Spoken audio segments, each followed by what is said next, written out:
ወወልድ ወመንፈስ ቅዱስ አሐዱ አምላክ አሜን። በክርስቶስ ክርስቲያን በወልድ ውሉድ በመንፈስ ቅዱስ መንፈሳውያን የተሰኛችሁ የክርስቶስ ቤተሰቦች የእናታችን የቅድስት ድንግል ማርያም የአስራት ብኩራት ልጆች ሁላችሁም በያላችሁበት በወደደን ባፈቀረን በጌታችን በመድኃኒታችን በኢየሱስ ክርስቶስ ፍጹም ሰላምታ ሰላም እላችኋለሁ። እንዲሁም አትለይምና እናቱ እናታችን ገዛዙ በምስረተው አንድ እግዚአብሔር መሆኑን አምነን በባህሪ በሕልውና የሚስተካከሉ በመለኮትም በኃይልም በስልጣን በአገዛዝ በፍቃድ በፍጥረት ሁሉ በመፈጠሩ አንድ በሚሆኑ በእነሱ ዘንድ መጉደል መብዛት የሌለባቸው በአካል በገጽ ሦስት ቅዱሳን ፍጹማን የሆኑ በሥራው ሁሉ የተካከሉት እያንዳንዳቸው በተለዩ አካላቸው ጸንተው የሚኖሩ ያለመለየትና ያለመከፋፈል በመለኮት ቅድመ ዓለም የነበሩ ዛሬም ያሉ መቼም የሚኖሩ አንድ አምላክ በሚሆን በአብ በወልድ በመንፈስ ቅዱስ ስም እናምናለን። በጥር 14 ቀን የሚነበብ የሚጸለይ የአባታችን የአቡነ አረጋውያን ገድልን እናሰማለን። የአባታችን የአቡነ ብፁዕ አቡነ አረጋዊ ጸሎትና በረከቱ አማላጁ ልመናው ለወዳጆቹ ይደረግለት ለዘላለሙ አሜን። ከጥቂት ዓመታት በኋላ የኢትዮጵያ ንጉሥ ታዚና ሞቱና በሱ ፈንታም ካሌም ነገሱ። ብፁዕ ወቅዱስ አባታችን አቡነ አረጋዊ ግን አነስተኛ ወይም መጠነኛ ቤት ሠራና በውስጧ ከእሱ ጋር አብሮ ይዟት የመጣውን ታቦት በውስጥ አስገባት።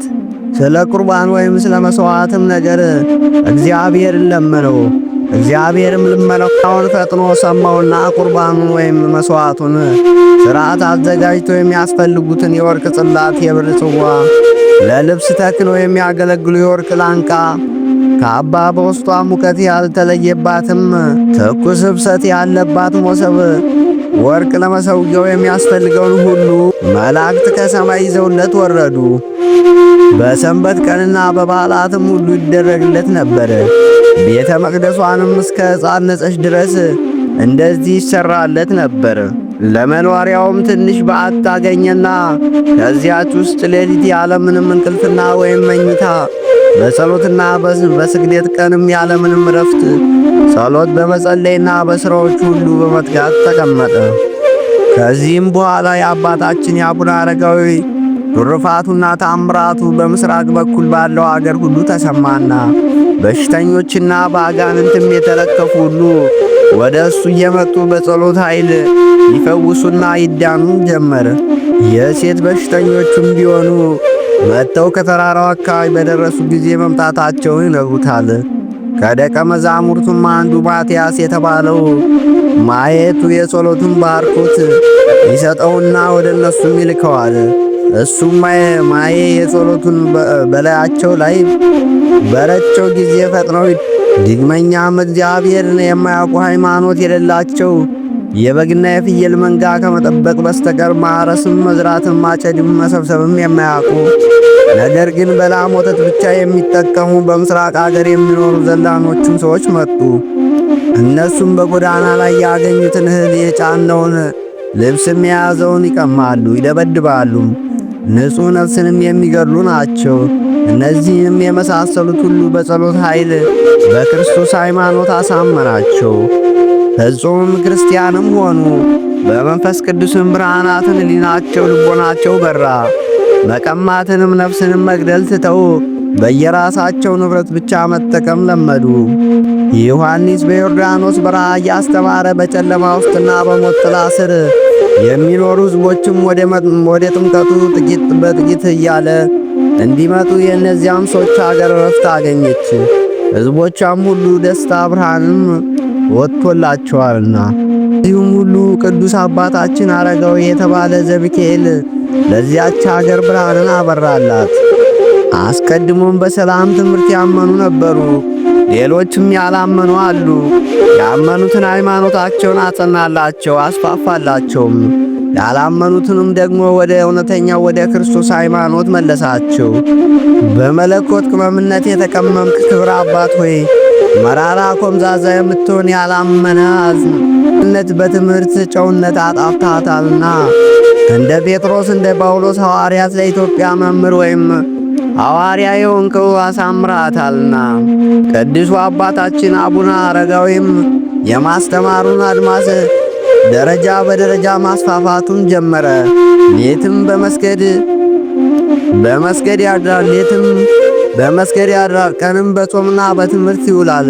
ትሩፋቱን በትሩፋት ላይ እየጨመረ ሄደለት። ትምህርቱን በስተ ውስጥ በኩል እንደ ሱሪ ሱቅ ወይም ቀበቶ፣ በስተ ውጭ እንደ ባህር አረብ ብረት ላይ ቀናች። እግሮቹም ቀልጣፎች ናቸው። በቅመምም ተራራ ላይ እንደሚዘል እንደ ዋልያ አንበሳ ይዘላሉ። ከበዓቱ ውጭም ወጥቶ በፈጽሞ የሚያየው አልነበረም። የመላእክትን ማክሴማ ወይም ዘውድን ጠለቀ ወይም ከተቀዳጀ ጀምሮ ለትምህርት ሰዓትና ወንድምንም አርፎ ለቀብር ጊዜ በስተቀር ፈጽሞ ከበዓቱ አይወጣምና፣ እንደዚህም አድርጎ ከቤቱ ወይም ከበዓቱ እንዳይወጣ ራሱን አስገዛ። ከደቀ መዛሙርቱን ከማትያስ በስተቀር ይጎበኘው ወይም ይጠይቀው ዘንድ ማንኛውም ባዕዳ ሰው ወደ እሱ አይገባም፣ ጃቡም አይደርስም። ማትያስም በታወቁ በዓላት ወይም በተወሰኑ ቀናት ብቻ ነበር የሚጎበኘው። አንድ የጭፍሮች አለቃ የሆነው መኮንን ዘወትር ወደ እሱ እየመጣ ይማለደውና ይዘባዘበው ነበር። በጋን የተለከፈች ሴት ልጅ ነበረችውና እሷንም እንዲያድንለት ይጠይቀው ነበር። ብፁዕ አባታችን ያለበትን በር ያንኳኳ ብዙ ጊዜ ተቀመጠ። ራ ፈጽሞ ይማለድ ነበር። ከዚያም ወጥቶ ስለ ልጁ ይጸልይለት ዘንድ እሱ ግን አልከፈተውም ነበር። ብፁዕ አባታችንም አንተ ሰው ወደ እኔ ስለምን ትጮኻለህ? እኔም እኮ እንዳንተ ሰው ነኝ። እኔም በመላእክት ወይም በማንበብ በክርስቶስ የምታመን ቢሆን እንደ እምነትህ ወደ እግዚአብሔር ጸልይ ወይም አመልክ፣ በዚያን ጊዜ እንደ እምነት ይደረግልሃል አለው። ጊዜ ፈጽሞ አመነ። ልጅቱም ከእግር ደብር ወይም ከተራራው ስር ስለነበረች ወደ እሷም ወርዶ የክርስቶስን ስም ሲጠራ ጋኔኑም ለቀቃት። እግዚአብሔርም በብፁዕ አባታችን በአቡነ አረጋዊ እጅ ሌሎች ስፍር ቁጥር የሌላቸው ድንቅ ታምራትንም አደረገ። የብፁዕ አባታችን የአቡነ አረጋዊ ጸሎትና በረከቱ፣ ልመናው፣ አማላጅነቱ የልዩ ልዩ ትሩፋት ገድሉም ከወዳጆቹ ጋር ለዘላለሙ ይኑር አሜን። አንድ አምላክ በሚሆን በአብ በወልድ በመንፈስ ቅዱስ ስም ጥር 14 በዚህች ዕለት ውሃ ከምትባል አገር ሰዎች የከበረችና የተመረጠች ምራሄል በሰማዕትነት አረፈች። የዚችም ቅድስት ወላጆች እግዚአብሔርን የሚያመልኩ ክርስቲያኖች ናቸው። የአባቷም ስሙ ዮሐንስ የሚባል ቄስ ነው። እናቷም ኤላሪያ የምትባል ደግ ናት። ነገር ግን ልጅ ስለሌላቸው ስለዚህ እያዘኑ ወደ እግዚአብሔር ይለምኑ ነበር። ከብዙ ዘመንም በኋላ ይችን የከበረች የተቀደሰች ልጅ ሰጣቸው። ስሟም ምራሄል ብለው ጠሯት። 12 ዓመት በሆናት ጊዜ በላዩዋ ባደረው በመንፈስ ቅዱስ ስጦታ ድንቅ ታምራቶችንም መስራት ጀመረች።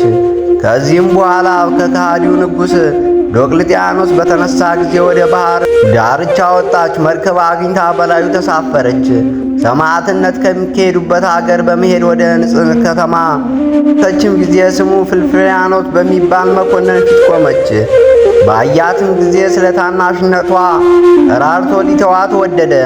ሊተዋትም እንደወደደ ባወቀች እርሱና የረከሱ አማልክቶችን በድፍረት ረገመች። ስለዚህም መኮንኑ ተቆጥቶ ጽኑ የሆነ ስቃይን አሰቃያት። ከቀናች ሃይማኖቷ ሽንገላ ይመልሳት ዘንድ ጊንጦች እባቦች ሰብስበው በዳውላ ውስጥ እንዲጨምሯቸው እርሷንም ከእርሷቸው ጋር በዳውላ ውስጥ እንዲጨምሯት አጠመዶቹን አዘዛቸው። እነርሱም እንዲሆን አደረጉ። ያን ጊዜም የእግዚአብሔር መልአክ ተገለጸላትና ከጌታችን ዘንድ የተሰጣትን ቃል ኪዳን አስረከባት። ከዚህም በኋላ ነፍሷ አሳለፈች፣ የምስክርነትን አክሊል ተቀበለች። ከዳውላውም ውስጥ አውጥተው በዚያ ቦታ ቀበሯት። ከዚህም በኋላ አባትና እናቷ በሰሙም ጊዜ ሥጋዋ ወዳለበት ከብዙ ሥጋ ጋር መጡ። ከዚያም ሥጋዋን አነሱና ወሰዷት። በታላቅም ክብር ገንዘው ባማረች ሳጥን ውስጥ አኖሯት። በስውርም ቦታ ያማረች ቤተ ክርስቲያን ሰሩላት። ከእርሷም ድንቆች ታምራትም ተገለጡ። ለእግዚአብሔር ምስጋና ይሁን፣ እኛንም በጸሎቷ ይማረን፣ በረከቷም ከእኛ ጋር ይኑር ለዘላለሙ አሜን። በዚህችም ዕለት የከበረች ዕምራይስ በሰማዕትነት ሞተች። ይህችም ብፅዕት በክርስቶስ ሃይማኖት ለጸኑ ለከበሩ አባቶች ልጆች ፈሪሃ እግዚአብሔር እያስተማረች አደገች። በአንዲትም ዕለት ውሃ ልትቀዳ ወደ ወንዝ ስትወርድ ስለ ክርስቶስ የታሰሩ እስረኞች አየች። እነርሱም ጳጳሳት፣ ቀሳውስትና ዲያቆናት ናቸው። ከእርሳቸውም ጋር ስሟ ይጻፍ ዘንድ አብዩን ለመነችው። መዘገባትም ወደ ከሃዲው መኮንን ወደ ቆልቆንያኖስ አቀረባት። እርሱም ጣዖት ሰግድ ዘንድ በብዙ ነገርም ሸነገላት። እምቢም ባለችው ጊዜ ችብቻቦውንም ይቆርጡ ዘንድ አዘዘ። ከተባባሪዎቹም ጋር ምስክርነቷን ፈጸመች። ለእግዚአብሔር ምስጋና ይሁን፣ ሰማዕታትንም በረከታቸው ከእኛ ጋር ትኑር ለዘላለሙ አሜን። አባታችን ሆይ በሰማያት የምትኖር፣ ስምህ ይቀደስ፣ መንግሥትም ትምጣ፣ ፈቃድህም በሰማይ እንደሆነች እንዲሁም በምድር ትሁን። የዕለት እንጀራችንን ስጠን፣ በደላችንም ይቅር በለን እኛም የበደሉንን ይቅር እንደምንል፣ አቤቱ ወደ ፈተናም አታግባን ከክፉ ሁሉ አድነን እንጂ መንግሥት ያንተ ናትና፣ ኃይል፣ ክብር፣ ምስጋና ለዘላለሙ አሜን። እመቤታችን ቅድስት ድንግል ማርያም ሆይ በመልአኩ በቅዱስ ገብርኤል ሰላምታ ሰላም እልሻለሁ። በሐሳብሽ ድንግል ነሽ፣ በሥጋሽም ድንግል ነሽ። አሸናፊ እግዚአብሔር ናት። ሰላምታ ላንቺ ይገባሻል። ከሴቶች ሁሉ ተለይተሽ አንቺ የተባረክሽ ነሽ። የማኅፀንሽ ፍሬ የተባረከ ነው። ጸጋን የተመላሽ ቅድስት ሆይ ደስ ይበልሽ፣ ልዑል እግዚአብሔር ከአንቺ ጋር ነውና ከተወደደው ልጅሽ ከጌታችን ከመድኃኒታችን ከኢየሱስ ክርስቶስ ዘንድ ይቅርታና ምሕረትን ለምኝ ኃጢአታችን ያስተሰርይልን ዘንድ ለዘላለሙ አሜን። የአእምሮ ነው የዩቲዩብ ቻናል ተከታታዮች ላይክ፣ ሼር፣ ሳብስክራይብ ያደረጋችሁ እንዲሁም ኮመንት ሴክሽን አስተያየታችሁን እየጻፋችሁ አስተያየት እንድታደርጉልን እንጠይቃለን።